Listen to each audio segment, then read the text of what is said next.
कि नई शिक्षा पॉलिसी की चारों तरफ सराहना हो रही है। हर कोई इसे क्रांतिकारी कदम मान रहा है क्योंकि इससे शिक्षा में मूलचूल परिवर्तन आ जाएगा। लेकिन इस पॉलिसी में जो सबसे बड़ी समस्या अभी तक नजर आ रही है वह यह है कि शिक्षकों की देश में भारी कमी है। ऐसे में एकदम से इतनी बड़ी संख्या में शिक्षक कहां से आएंगे, यह समस्या सरकार और पॉलिसी मेकर्स के सामने लगातार बनी हुई है। 3 जुलाई 2018 की एक रिपोर्ट बताती है कि देश में 10 लाख टीचरों की कमी है। हरियाणा के संदर्भ में अगर हम बात करें तो एक आरटीआई से खुलासा हुआ है कि हरियाणा में 31,232 पद शिक्षकों के खाली हैं। हरियाणा में कुल 1,27,794 पद हैं और इसमें से 12,144 पद अस्थायी तौर पर भरे हुए हैं। ऐसे में बड़ा सवाल यह है कि यदि पॉलिसी लागू हो जाती है तो इतनी तादाद में शिक्षक कहां से आएंगे। और चूंकि पॉलिसी में प्रावधान यह किया गया है कि शिक्षकों को पढ़ाने का तरीका भी बदलना होगा, उन्हें नए तरीके से पढ़ाना होगा, इसके लिए उन्हें ट्रेनिंग लेनी होगी, इसके लिए उन्हें तैयार होना होगा, तो इसके लिए उन्हें काफ़ी वक्त चाहिए।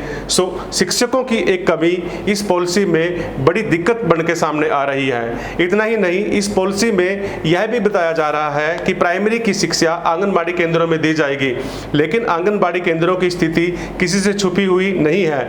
आंगनबाड़ी केंद्रों की स्थिति यह है कि बहुत से आंगनबाड़ी केंद्र तो बिना भवनों के ही चल रहे हैं, खुले में ही क्लास लगाई जाती है। इसके अलावा एक रिपोर्ट के मुताबिक देश में 3 लाख आंगनबाड़ी केंद्रों में शौचालय तक नहीं है और 1.5 लाख आंगनबाड़ी केंद्रों में पीने के पानी की सुविधा नहीं है।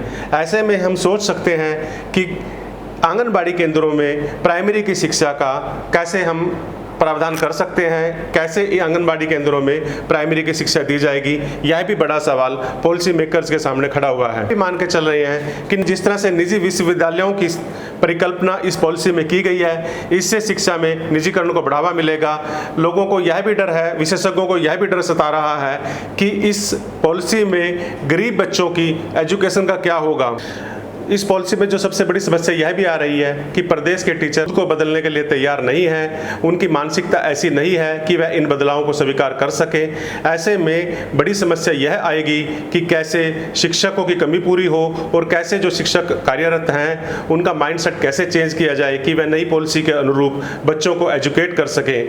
धन्यवाद। अगर आपको हमारा यह वीडियो पसंद आया है तो हमें लाइक करें, सब्सक्राइब करें। न्यू पॉलिसी को लेकर हम आगामी वीडियो भी इसी तरह से तैयार करते रहेंगे। तब तक के लिए जय हिंद।